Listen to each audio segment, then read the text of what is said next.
Twelfth board के preparation के लिए बिहार बोर्ड या सीबीएसई, बिहार बोर्ड में तो 50% ऑब्जेक्टिव क्वेश्चन होता है,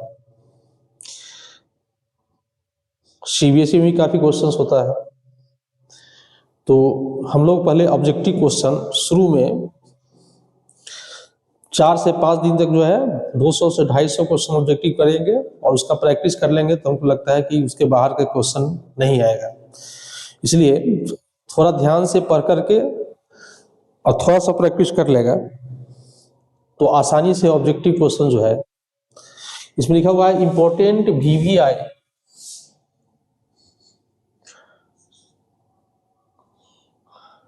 इंपॉर्टेंट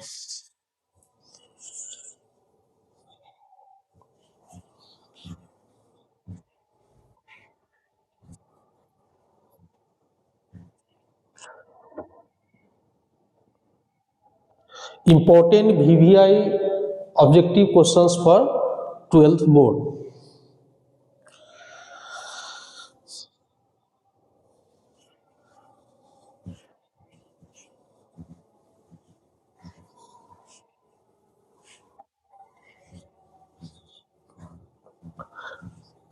अब यहां सामने 2 क्वेश्चन लिखा हुआ है,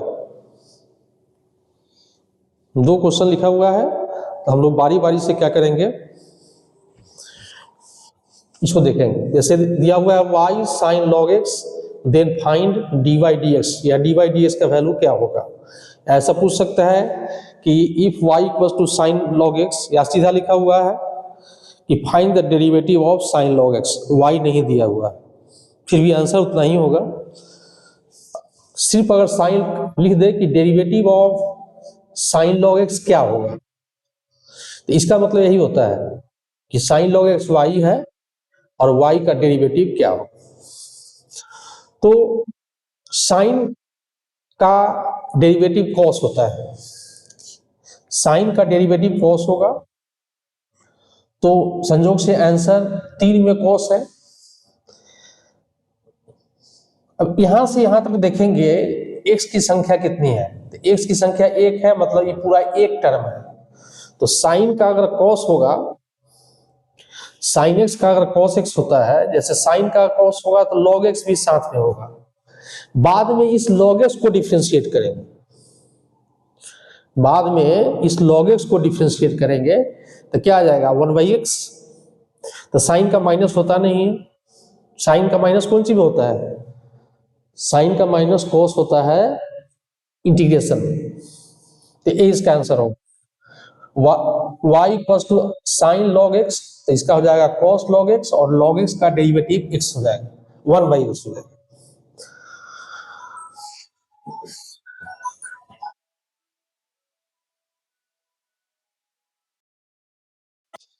अब ऐसा क्वेश्चन और भी हो सकता है, जैसे मान लो, तो पहले इसको देख लेते हैं तो फिर से इसके बाद में देखते हैं।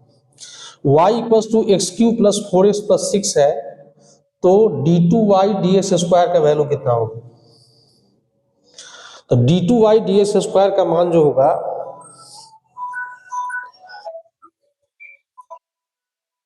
d2 dx स्क्वायर का वैल्यू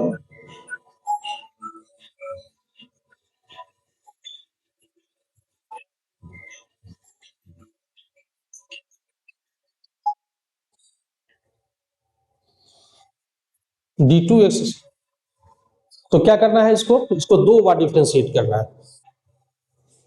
2 बार डिफरेंशिएट करना है। एक बार डिफरेंशिएट करने पर क्या आएगा, एक बार डिफरेंशिएट करने पर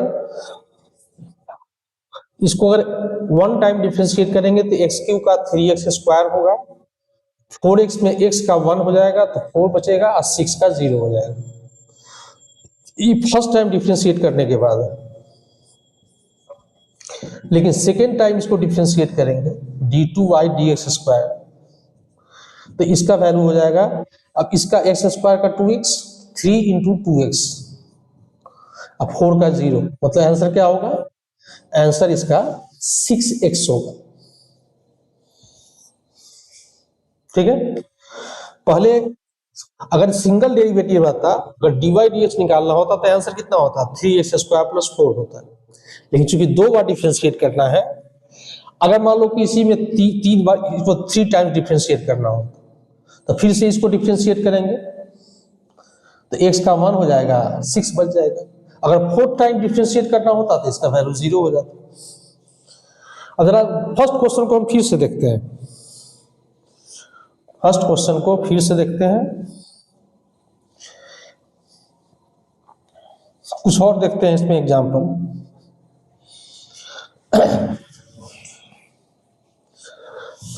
मान लो कि अगर साइन लॉग एक्स दिया हुआ था, अगर कॉस लॉग एक्स दिया हुआ है, अगर कॉस लॉग एक्स दिया हुआ है तो इसका डेरिवेटिव क्या होगा? अगर कॉस लॉग एक्स का डेरिवेटिव निकालना है, देखो एक्चुअली डिफरेंशिएट होता कैसे है। सो देखो कॉस के बाद का पोजीशन नीचे आता है और log x जो नीचे आएगा ऊपर जाएगा और फिर log के बाद का पोजीशन नीचे आएगा। जब लास्ट में आता है dx तो उसका लास्ट स्टेप होता है। अब ये एक टर्म है तो cos का क्या होगा? माइनस साइन होगा, माइनस साइन log x होगा और log x का क्या हो जाएगा? 1/x। तो चूंकि अगर 2 नंबर में आता है ऑब्जेक्टिव के अलावा अगर एक से ज्यादा नंबर में आता है तो इस प्रोसेस का इस्तेमाल करेंगे, नहीं तो क्या करेंगे? सीधे cos का माइनस साइन कर देंगे, log x तो रहेगा ही, बाद में log x को डिफरेंशिएट कर देंगे। अब मान लो कि ऐसा दिया हुआ है tan log x दिया हुआ, तो tan log x को डिफरेंशिएट करने पर कितना आएगा? इसका डेरिवेटिव निकालना है तो इसको डिफरेंशिएट, tan का हो जाएगा sec स्क्वायर log x और log x को डिफरेंशिएट करने पर x।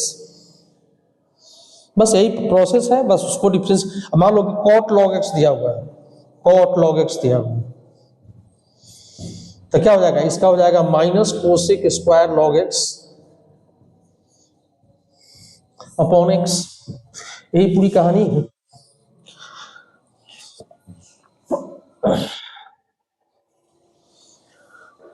cos का हो जाएगा, बस इसको डायरेक्ट करेंगे ऑब्जेक्टिव के लिए, cos का minus sine log x by x, tan का सेक स्क्वायर होता है। पहले डिफरेंशिएट फर्स्ट वाला होता है, सेकंड वाला नहीं होता है।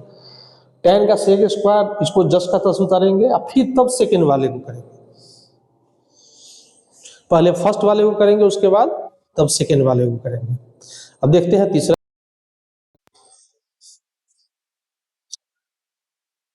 अब मान लो ये क्वेश्चन है y equals to log root x, y equals to log root x, dy dx निकालना है। इसका वैल्यू क्या होगा? क्या होगा? सोच के बताओ। इसका वैल्यू होगा 1/2x। क्यों होगा? इसको हम चाहे तो ऐसे बना सकते हैं क्वेश्चन को, log x का पावर 1/2, पावर से मल्टीप्लाई हो जाएगा 1/2, log x का 1/x हो जाएगा, तो 1/2x इसका आंसर हो जाएगा। तो इसका क्या होगा डेरिवेटिव? dy dx का वैल्यू हो जाएगा 1/2 और log x का 1/x। तो इसका आंसर। उसके बाद इसको देखो, sin 2x है, इसका क्या होगा?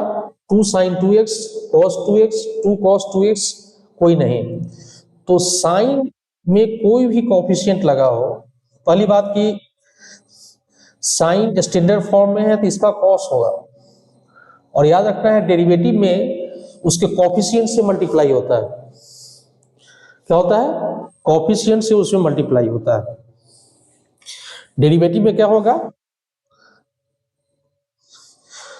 साइन का तो कॉस होगा ही, लेकिन एक्स में कोफिशिएंट क्या लगा हुआ है? अब मान लो यहाँ साइन 2x होता तो क्या हो जाता? 2 cos 2x हो जाता है। अगर साइन 3x होता है तो 3 cos 3x हो जाता है। अगर साइन 4x होगा तो क्या हो जाएगा? 4 cos 4x हो जाएगा। यहाँ क्या है? साइन 2x है तो क्या हो जाएगा? सी इसका आंसर होगा 2 cos 2x। मान लो कि अगर तुमको साइन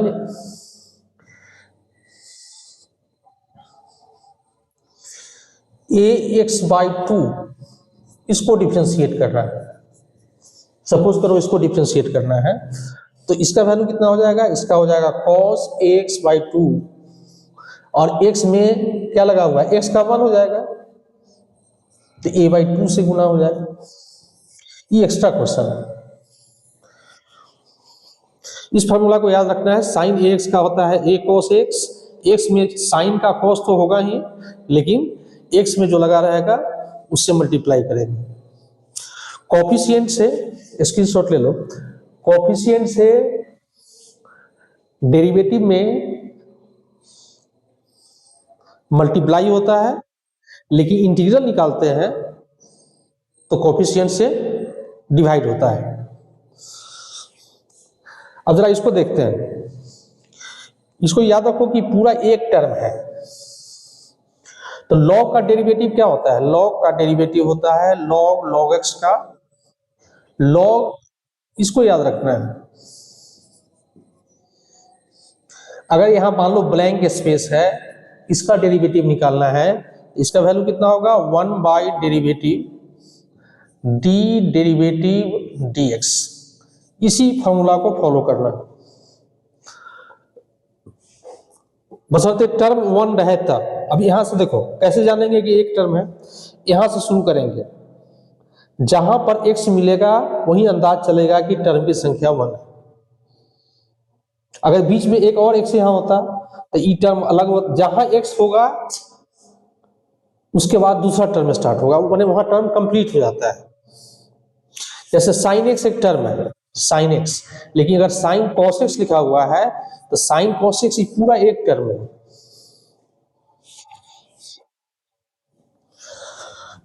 तो स्क्रीनशॉट ले लो, तो इसका क्या हो जाएगा, मतलब क्या है फॉर्मूला कि log का डेरिवेटिव जो होता है 1 बाई ब्लैंक स्पेस और फिर ब्लैंक स्पेस को डिफरेंशिएट कर देंगे। तो log का क्या नियम होगा, पहले इस log को डिफरेंशिएट करेंगे, तो इस log को डिफरेंशिएट करने पर क्या आएगा, 1/log, इसी को चेन रूल भी बोलते हैं, log x। फर्स्ट log का डिफरेंशिएशन जो होगा 1 जो log के बाद है सो, सेकेंड log का डिफरेंस इसका हो जाएगा 1/log x, एक टर्म कंप्लीट हो गया, दूसरा इसका करेंगे तो क्या हो जाएगा 1/log x, और फिर तब इसका करेंगे तो 1/x।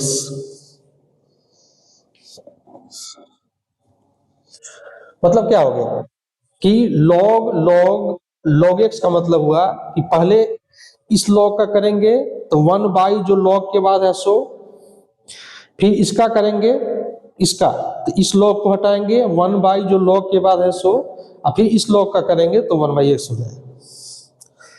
इसका आंसर कौन होगा, 1/x log x into log x, ये इसका आंसर होगा। चलो स्क्रीनशॉट ले लिया, अब चलते हैं नेक्स्ट क्वेश्चन पे, आते हैं नेक्स्ट क्वेश्चन पर। अब देखो 2 का पावर x है, यहाँ 5 का पावर x है, और यहाँ a का पावर x है, ठीक है। तो एक फॉर्मूला याद रखना होगा, जैसे कि x का पावर n होता है तो इसका फॉर्मूला होता है n इंटू x का पावर n-1, ठीक है।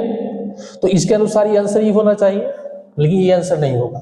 ध्यान देना है कि वेरिएबल का पावर कांस्टेंट है, x का पावर n है, तो जब x का पावर 2 होगा, 3 होगा, a होगा, b होगा, तब जाकर के इस फॉर्मूला का इस्तेमाल होगा। तो अगर कांस्टेंट का पावर वेरिएबल होगा तो इस फॉर्मूला का इस्तेमाल होगा, a का power x equals to a का power x log a base e। देखो कैलकुलस में अगर बेस, कैलकुलस तो बिना कैलकुलस में लॉगरिथम में बिना बेस का तो होता ही नहीं, तो अगर बेस नहीं भी दिया हुआ है मतलब बेस उसमें छुपा हुआ है, तो तुम बेस लिखो नहीं लिखो उससे अंतर नहीं पड़ता है। कहीं कहीं देखा होगा कि लिखा हुआ है, कहीं कहीं, अब यहाँ पर सब log 2 है, यहाँ बेस e होना चाहिए, नहीं भी है कोई अंतर नहीं पड़ता है। लेकिन कैलकुलस में बेस e होता है, लेकिन वही फिजिक्स केमिस्ट्री में बनाएगा, वहां पर नहीं दिया रहेगा। या कैलकुलस के अलावा आए और कहीं पर रहेगा तो बेस 10 हो जाता है। तो यहाँ पर कैलकुलस में कहीं भी देखो लॉगरिथम का बेस ई होता है। अगर दूसरा बेस लिखा हुआ है तब तो दूसरी बात, लेकिन नहीं लिखा हुआ है मतलब बेस ई है। तो इसी फॉर्मूला को हम लोग फॉलो करेंगे। तो 2 का पावर x हो, 3 का पावर x हो, 4 का पावर x हो, 5 का पावर x हो, उससे कोई अंतर नहीं पड़ता है। जितना रहेगा उसको लिख देंगे और लॉग के साथ ही कांस्टेंट लगा देंगे बस। तो इसका क्या हो जाएगा, वही जो कांस्टेंट का पावर कोई वेरिएबल दिया हुआ है तो उसको जस्ट का तस लिखेंगे और लॉग में कांस्टेंट लगा देंगे, कांस्टेंट में लॉग का इस्तेमाल कर देंगे, वही इसका आंसर हो जाएगा। इसका आंसर कौन होगा, 2 का पावर x। मान लो कि 7 का पावर x दे देता है तो क्या हो जाएगा, 7 का पावर x log 7 हो जाएगा। अब इसको जरा देखो, a का पावर x का क्या होता है, a का पावर x का होता है a का पावर x log a।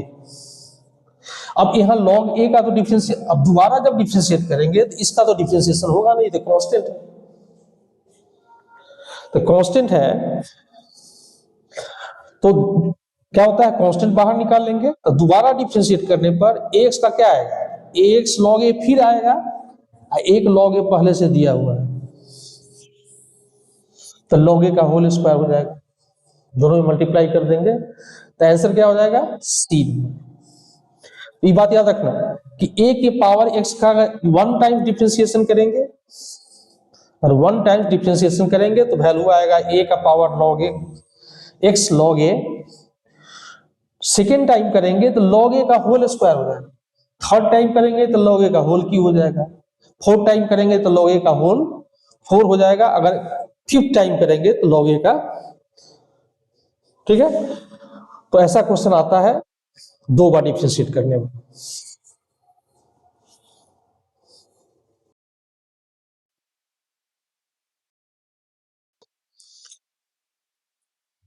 देखो तो y इक्वल्स टू अगर 1/x प्लस 1 है तो dy dx का वैल्यू क्या होगा, तो इसको या तो u by v के फॉर्म में डिफरेंशिएट करो कोसेंट रूल से। कोसेंट रूल को हम लोग लेबनीज रूल भी बोलते हैं, तो या तो कोसेंट रूल का इस्तेमाल करो और नहीं तो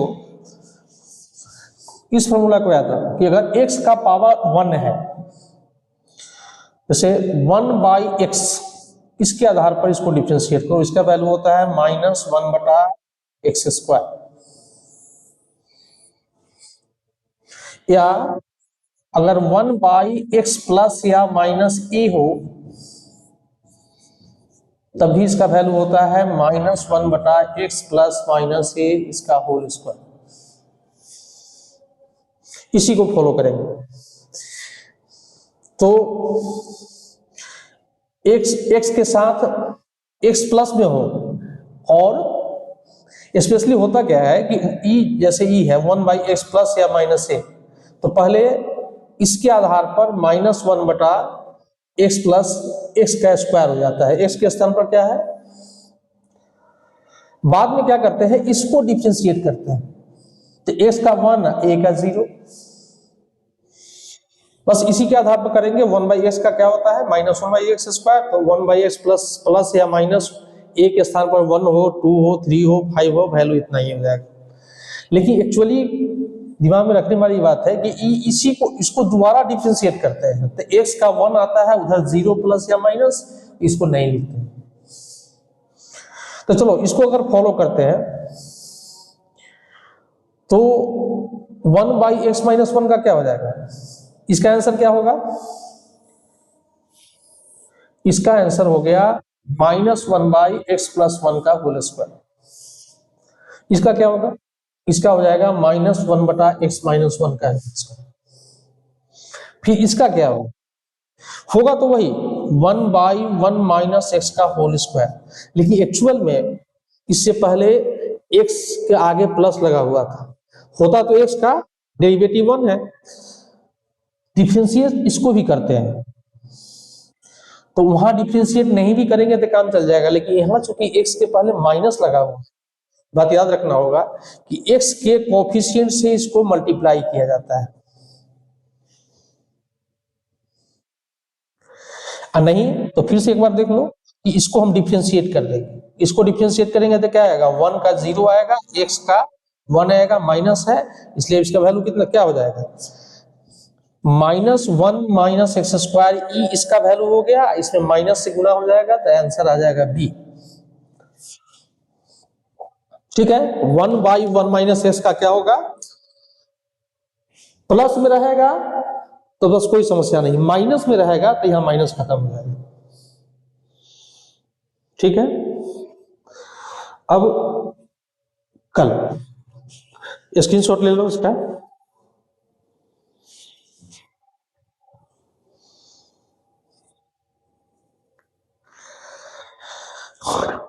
तुम लोगों को ऑब्जेक्टिव क्वेश्चन के अलावा हम शॉर्ट टाइप क्वेश्चन भी कराएंगे, कल से कुछ ज्यादा क्वेश्चन करवाएंगे, रेगुलर बेसिस पर ही चलेगा, और 200 क्वेश्चन का प्रैक्टिस करवा देंगे ऑब्जेक्टिव में, 50 से 60 क्वेश्चन का शॉर्ट टाइप में, और 20 क्वेश्चन लॉन्ग टाइप में। सफिशिएंट है, इससे ज्यादा की जरूरत तुम लोगों को नहीं। जो भी अपने दोस्त होंगे सबको शेयर करना, अधिक से अधिक फायदा हो सके, और प्रोसेस को जो जरूर फॉलो करना। ठीक है, फिर कल मिलेंगे।